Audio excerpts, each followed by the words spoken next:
여러분 안녕하세요. 한 주 동안 잘 지내셨습니까? 이번 주는 종료주일부터 시작해서 고난주간입니다.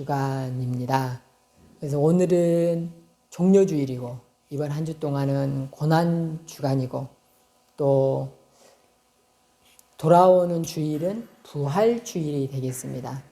그래서 오늘의 말씀은 예수님의 죽으심에 대해서 다루고자 합니다. 제목이 정치적 살인 대속의 죽음입니다. 예수님께서는 정치적으로 살해를 당하시는데 꼭 예수님뿐만 아니라 역사 속에서도 참 많은 그런 일들이 있었습니다. 그 정치적 살인들의 대부분은 인간의 욕심이 들어가 있는 게 태반입니다. 우리 역사 속에서도 그런 일들이 많이 있었고요. 그 중에 하나, 인조반정이라는 것이 있었어요. 인조반정은 선대왕에 대해서, 그때가 이제 광해였죠. 광해군이 기존에 가졌던 정치 체제하고 다른 좀 새로운 걸 도전을 해봤습니다. 그랬더니 여전히 주축을 이루었던 세력들이 서인인데 서인들이 그 변화에 대해서 싫어했습니다. 그래서 그 변화를 싫어해서 기존의 왕인 광해를 폐위시키고 새로운 왕을 등극을 시킵니다. 그럼 그 왕이 잘하면 좋겠잖아요. 멋지게. 근데 그렇게 멋지게 하지 못했다는 걸 지난 몇 번의 설교에 등장을 했었습니다. 이런 걸 보면서 인간의 그 정치적인 판단이라는 것이 이게 좀 이성적이고 멋지고 합리적이고 좋은 결과를 도출해내고 이렇게 된 것 같지는 않아요. 대부분의 일들이 그 속에는 욕심이 들어가 있는 게 참 많이 있었습니다. 예수님의 죽음에 관여한 정치적 세력들이 오늘 본문에 등장을 합니다. 먼저 빌라도입니다. 본디오 빌라도는 한 명이죠. 한 명인데 무슨 세력이냐 이렇게 말할 수 있지만은 로마 정부의 대리인으로서 그 땅을 통치하는 사람의 최고 수장입니다. 그 사람이 재판을 열고 있어요. 사형권을 갖고 있기 때문이죠. 그래서 이제 유대 지도자들이 검사예요. 그래가지고 이제 재판을 열러 옵니다. 그래가지고 이제 예수님에 대해서 참소하기 시작합니다. 이렇게 죄인이니 죽여주십시오. 본디오 빌라도가 보니까 죽을 죄가 아니에요. 유대인들의 시기, 질투 때문에 이 재판이 열릴 것을 알고 있었어요. 그러다 보니까 내가 누구를 명절이 되면 놓아주고 싶은데 누구를 놓아주면 좋겠느냐. 그 본심은 니네들이 지금 참소하는 예수님을 놓아주겠다. 이러는 거거든요. 근데 필요 없어요. 무조건 죽이라, 십자가에 죽여라, 예수를 죽여라. 이런 유대인들이 그러니까 이 본디오 빌라도가 아내 부탁에도 불구하고 아내가 전날 꿈을 꿨거든요. 예수님 때문에 내가 너무 힘들었으니까 저 사람은 절대 죄도 없는 사람은 건들지 마라. 뭐 이렇게 했는데도 불구하고 정치적 판단을 합니다. 그래, 여기서 밀란이 나는 것보다 예수 한 사람이 죽어서 내 정치적 생명이 더 연장이 된다면 그건 남는 장사겠지. 이렇게 판단을 합니다. 그리고는 사형권자, 그 결정권자, 자기의 권한을 죽여라! 이렇게 하고 말게 되는 것입니다. 또 한 세력이 등장합니다. 유대 지도자들이죠. 바리새인과 사두개인들, 율법을 연구하는 학자들, 또 제사장들, 이런 집단들이에요. 산헤드린 공회원들, 그런 구성원들이죠. 이들이 유대 민족의 최고 권력 집단이에요. 그런 사람들이 예수님을 죽이기로 모의를 하는 겁니다. 원래 바리새인하고 사두개인은 그렇게 정치적으로 친하지 않아요. 왜 그러냐면 권력을 양분해서 가지고 있거든요. 바리새인들은 율법을 연구해서 율법을 통해서 많은 시민들을 통제하려고 하는 마음이 있고요. 사두개인들은 제사장 집단으로서 예루살렘 성전 중심으로 모든 게 움직이기 때문에 성전을 쥐고 있는 집단이에요. 그러니까 유대인들을 통치하는 두 개의 세력이라고 보면 돼요. 이런 사람들이 서로 권력이 나누어지기 때문에 친하지 않은 사람들인데 예수님을 죽이겠다고 하는 데는 야합을 하기 시작합니다. 예수님이 실은 두 세력에게 다 위협이 됐던 존재입니다. 왜 그러냐면 바리새인들은 율법을 장로들의 전통에 의해서 이렇게 해석하고 그걸 실행시키고 그런 사람들이거든요. 그런데 예수님의 말씀 해석이 장로들의 유전을 따르는 그 해석이 아니라 말씀의 본질에 가까운 해석이었거든요. 많은 시민들이 듣기에 예수님의 해석이 더 올바른 것 같습니다. 그래서 예수님께로 많이 기울었습니다. 실제로. 그러니까 위협을 느낀 거죠.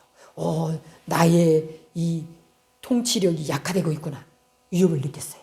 또 제사장 집단은 예수님께서 성전을 정화하고 장사하는 집으로 만들지 마라. 그러면서 올바른 제사에 대해서 말씀을 하시는 거예요. 그러니까 그동안 장사해 먹던 그런 게 있는데 그걸 못 해 먹게 생겼거든요. 이제 성전에서 이루어지는 모든 상거래 행위들이 눈치가 보이기 시작합니다. 그렇기 때문에 그 일이 예수님 때문에 시작했거든요. 그러니까 사람들이 이제 눈치를 보기 시작하게 되죠. 그러면 그게 권력의 누수가 생기는 거죠. 이러다 보니까 유대 지도자 입장에서 싫어했어요. 그래서 예수님을 죽이는데 야합을 하기 시작합니다. 또 여기 본문에는 등장하지 않는데 누가복음에 등장하는 헤롯입니다.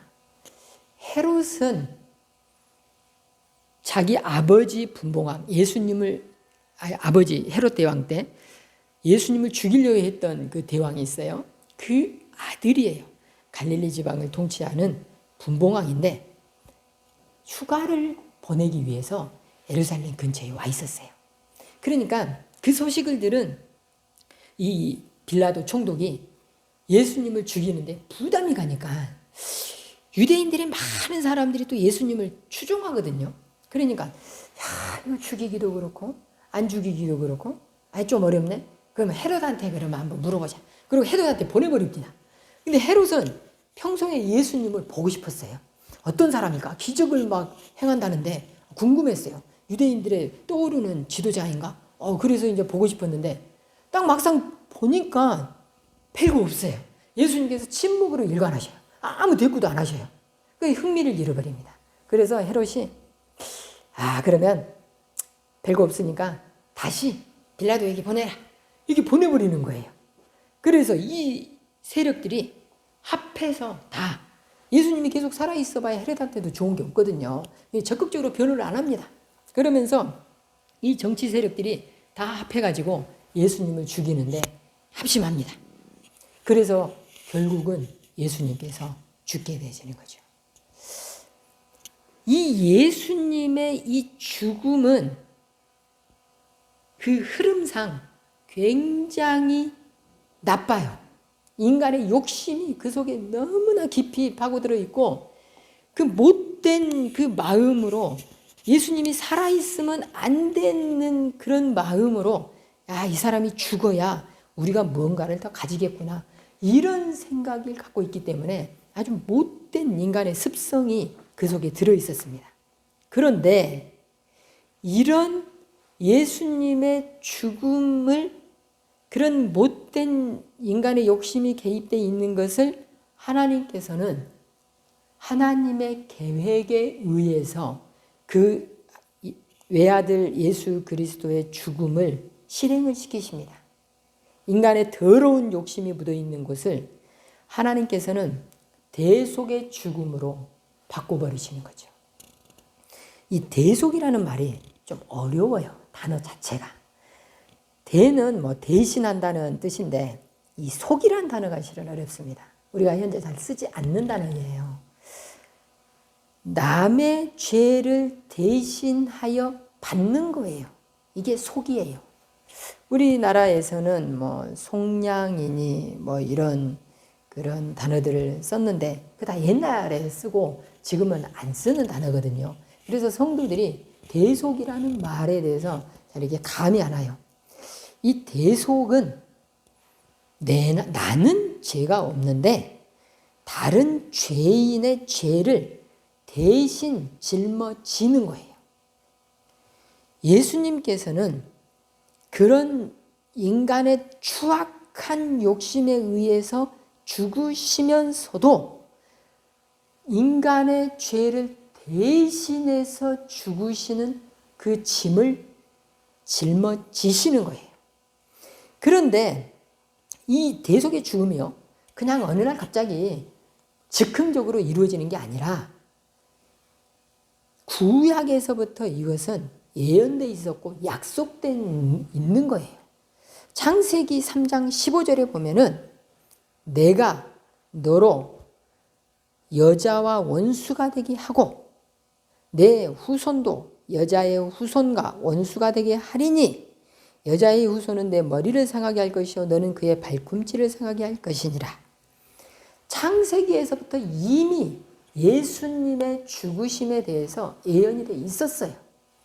그러면서 뭐 다른 데도 많지만 이사야, 대표적으로 우리가 많이 아는 말씀, 이사야 53장 5절에 보면 그가 찔림은 우리의 허물 때문이요 그가 상함은 우리의 죄악 때문이라.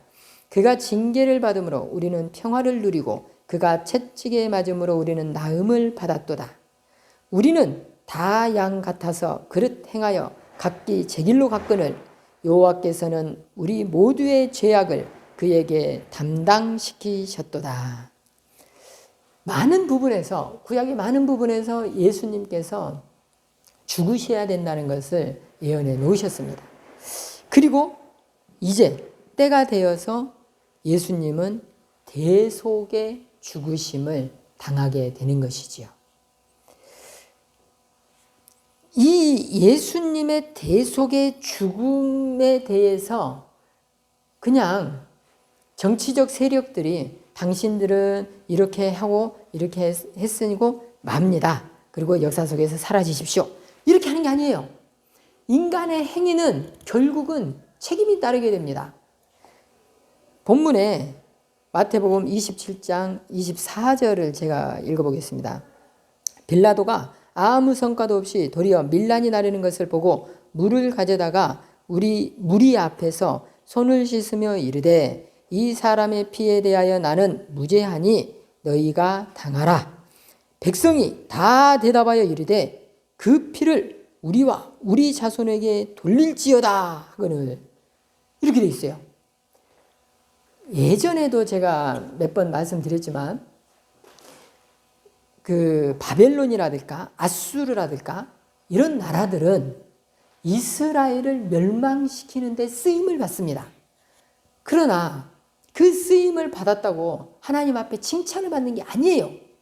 이스라엘 백성들을, 선택한 민족들을 멸망을 시켰기 때문에 그들한테 하나님께서 책임을 물으시고 그 나라들이 역사 속에서 사라지게 됩니다. 멸망한 거예요, 쉽게 말하면. 지금 이 사람들, 빌라도가 그 결정을 내렸으니, 살인에 대한 그 처형에 대한 결정을 내렸으니 책임이 없냐? 책임이 있습니다. 또 이 유대에 있는 지도자들, 그러면 책임이 없느냐? 있습니다. 그래서 결국 이들은, 본디오 빌라도는 성경에는 나와 있지 않지만 여러 기록들에 보면은 정신질환에 의해서 죽게 된다. 비참하게 죽게 된다. 이렇게 표현되어 있기도 하고요. 또 유대의 민족들은 모두 다 아시다시피 나라 없이 떠돌아다니는 세월이 너무나 오랜 세월이었고, 또 그 세월 동안 많은 그 핍박, 다른 민족들한테 뭐 이렇게 그 요즘 난민들 뭐 보셨다시피 그 주권도 없이 또 시민권도 없이 이렇게 떠도는 걸 볼 수 있잖아요. 그런 식으로 이스라엘 사람들이 이렇게 떠도는 인생을 당하고요. 또 역사 속에서 수많은 죽음을 당하게 됩니다. 우리가 하나님 앞에 어떤 일을 할 때는 뭐 하나님 앞에 하든지 뭐 세상에서 하든지 할 때는 자기의 의지가 동반돼서 합니다. 유대인들은 자기의 의지에 의해서 예수님을 죽여야 된다. 죽여라, 죽여라 이렇게 했어요. 그게 다 자기 의지가 동반이 되는 거예요. 또 본디오 빌라도도 자기가 정치적인 생명을 연장시키기 위해서 그 의지가 발동해서 그런 결정을 내린 것입니다. 우리가 역사 속에서든지 우리의 삶의 현장에서든지 자기의 의지로 어떤 일들을 합니다. 그거에 대해서 우리는 수많은 책임을 져야 됩니다. 우리가 수많은 선택을 합니다. 이것을 선택할 것인가 저것을 선택할 것인가. 유대인들이 예수님을 죽이기로 선택을 한 것처럼 우리도 어떤 선택을 하게 됩니다. 그런 선택 속에 우리의 의지가 충분히 반영이 됩니다. 그 의지 속에는 욕심이 들어가는 경우가 많이 있습니다. 우리가 이것을 돌이켜봐야 돼요. 오늘 본문의 말씀에서처럼 이들은 정치적 판단으로 예수님을 죽이고 야합을 해서 한 사람을 죽였습니다. 그것은 우리가 이제 살인이라고 하죠. 살인을 저질렀는데 이들의 그 욕심 속에는 충분한 자기 의지가 동반됐다는 것입니다. 그러나 하나님께서는 그런 것들을 대속의 죽음으로 바꾸셨고 하나님의 놀라운 역사를 이루고 계시는 것을 우리가 볼 수 있습니다. 그러면서 동시에 사람들의 선택에 대해서는 책임을 물으시는 겁니다. 우리가 이제 고난주간을 보내고 있습니다. 이때 우리가 수많은 선택을 하게 될 것입니다. 그 선택 속에 우리의 정치적 판단과 욕심이 들어가는 판단인가 아니면 말씀에 의지한 하나님이 요청하시는 그 요청에 대한 반응으로서의 판단인가 믿음의 행위인가 이런 것들을 하나님께서는 끝없이 물으십니다. 그럴 때 우리는 선택을 하게 되어 있습니다. 욕심에 의한 정치적 선택에 의한 판단을 할 것인가 하나님이 원하시는 판단을 할 것인가 수많은 선택의 기로에 놓여 있을 때 우리는 그 선택에 대한 충분한 책임을 져야 되겠다라는 그런 마음이 동반돼야 됩니다. 그리고 우리는 이제 예수님의 고난에 대해서 깊이 고민을 해야 되고 또 묵상해야 되고 왜 예수님께서는 대속의 죽으심을 죽으셨어야 했을까 이거에 대해서 생각을 해봐야 됩니다. 그 속에서 우리는 이 한 주 동안 엄청난 감사가 나와야 됩니다. 나를 지켜주신 것에 대한 감사, 내가 말씀에 의한 선택을 하게 해주신 것에 대한 감사, 내가 욕심과 정치적 선택으로 인해서 잘못된 선택을 하지 않게 해주신 것에 대한 감사, 나를 구원해 주신 것에 대한 감사, 내 가족을 주신 것에 대한 감사, 모든 것에 대한 감사를 이 한 주 동안 수없는 감사로 이어졌으면 좋겠습니다. 감사합니다.